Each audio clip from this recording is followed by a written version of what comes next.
Nesse vídeo, falaremos um pouquinho sobre as empresas que estabelecem os padrões da internet.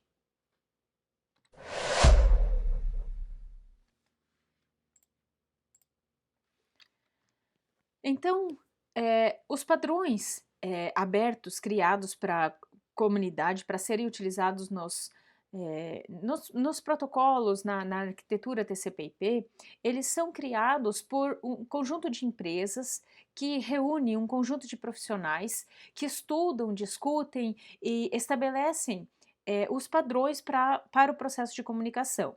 Essas normas, essa criação de padrões abertos, ela é importante para incentivar a interoperabilidade entre equipamentos e aplicações de diferentes fabricantes. Então aqui nós temos alguns exemplos, por exemplo, a IETF. A IETF é uma empresa, a I3E é uma empresa que estabelece uma série de padrões de redes eh, relacionados ao processo de comunicação. A IANA, que é uma instituição que trabalha com endereçamentos, principalmente. Nós temos a IETF também, a ICANN, o ITU e TIA. Então, a TIA, ela, por exemplo, ela estabelece padrões de conectorização de dispositivos. Então, as diferentes instituições, elas trabalham com diferentes partes do processo. Então, a TIA, por exemplo, cria padrões para cabos de rede. A IANA trabalha com padrões para endereçamento de rede.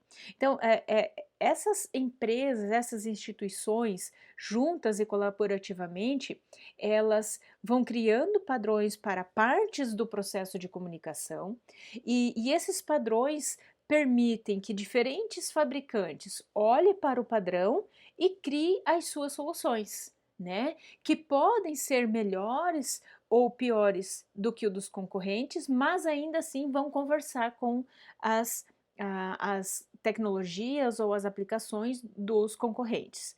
Então, a ideia dessas normas abertas, desses padrões abertos, é incentivar a interoperabilidade, a concorrência entre os diferentes fabricantes, e aí, com a concorrência, a gente incentiva o processo de inovação e o barateamento das tecnologias e a criação de novos negócios, né? A impulsão de novos negócios também.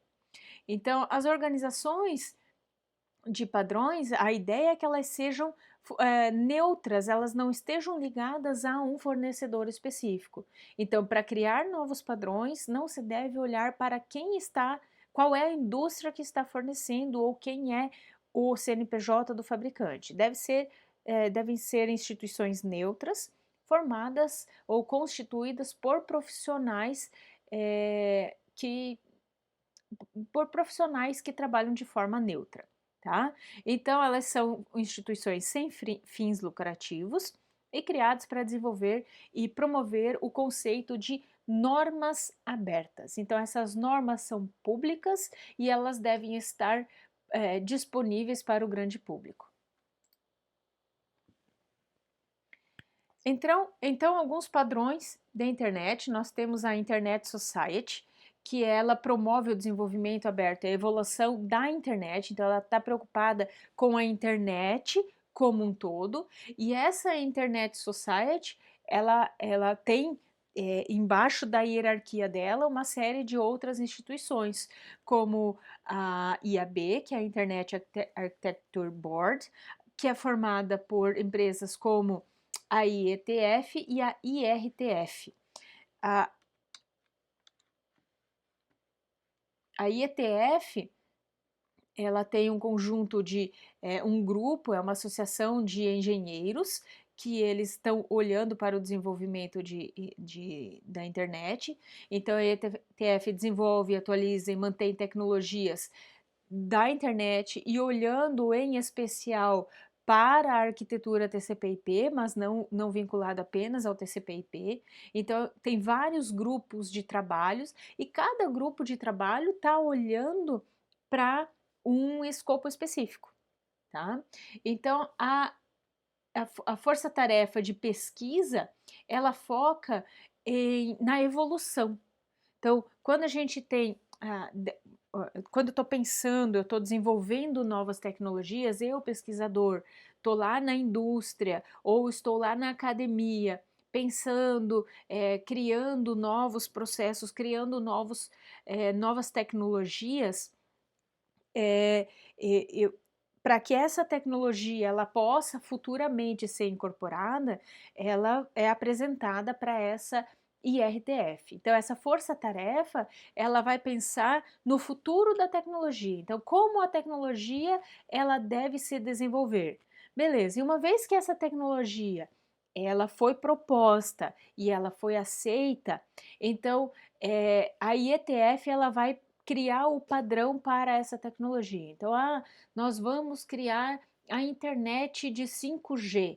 Como que vai ser? Quais são os padrões? Quais são os parâmetros? Então, como vai funcionar? Então, essa tecnologia vai ser proposta e ela vai ser avalizada pela IETF. E para depois, os fabricantes olham para essas especificações e criam os equipamentos, os componentes que vão formar essa rede. Então a gente tem também a IANA, que foi falada antes, a IANA e a ICANN. A IANA, a IANA supervisiona e gerencia a alocação de endereços IPs, então está diretamente ligada ao endereçamento IP. E a ICANN, ela trabalha com nomes e números de atributos, então a alocação de nomes na internet. O que é um nome? Quando você acessa uma URL, você está acessando um nome, a gente também chama de domínios. Então, esses nomes, eles são uma nomenclatura para facilitar o usuário, mas está necessariamente ligada a um conjunto de endereços IPs. Então, não necessariamente você precisa de um nome para trabalhar na internet. Você vai precisar de um endereçamento IP. Então, quem gerencia esse endereçamento IP é a IANA. Então, a gente tem aqui, dentro dessa estrutura, os endereços IPs, os nomes de domínios e números de portas de protocolos, dos protocolos TCP e UDP. Né, que são protocolos da camada de transporte. Então, as empresas elas trabalham juntas para fornecer um conjunto de soluções ou de propostas, de regras, para estabelecer como as coisas vão funcionar. E aí a gente tem padrões eletrônicos de comunicação, então a I3E, que ela trabalha com padrões de energia, potência, saúde e telecom em geral. Então, quando a gente está falando de novas tecnologias de telecomunicações e de redes, né, porque redes entra dentro de telecomunicações, a gente está falando, quem padroniza isso é a I3E. Né? Nós temos as indústrias de eletrônicos que vai trabalhar com fios, fiação elétrica, conectores, racks, onde montar as estruturas de onde montar os equipamentos. Então tem a EIA e ela trabalha em conjunto com a TIA, que vai desenvolver padrões para comunicações de equipamentos de rádio, torres, celulares, dispositivos de voz. Então, por exemplo, se você pegar o padrão de conectorização de cabo, você vai ver que o padrão ele recebe o nome padrão EIA-TIA/568A, EIA-TIA/568B. Então, os padrões, eles são essas duas associações, que são das indústrias de telecomunicações e de eletrônico, eles trabalham de forma colaborativa. Né? Então, nós temos o setor de padronização, o ITU-T, que vai definir padrões para compactação de vídeos, para IPTV, para DSL, então as diferentes indústrias aí trabalhando. Então, as diferentes indústrias, as diferentes organizações, elas trabalham de forma colaborativa para a criação de padrões de comunicação, de padrões de rede, de padrões de equipamento, não do equipamento em si, mas da tecnologia que vai operar na rede. cada uma olhando para uma pequena parte desse processo de comunicação, e cada uma aglomerando ou reunindo um conjunto de profissionais que são especialistas nessas pequenas áreas. Todos eles juntos, eles trabalham para o desenvolvimento da internet, porque a ideia é que a internet seja um ambiente ou um conjunto de tecnologias abertas e acessíveis ao grande público.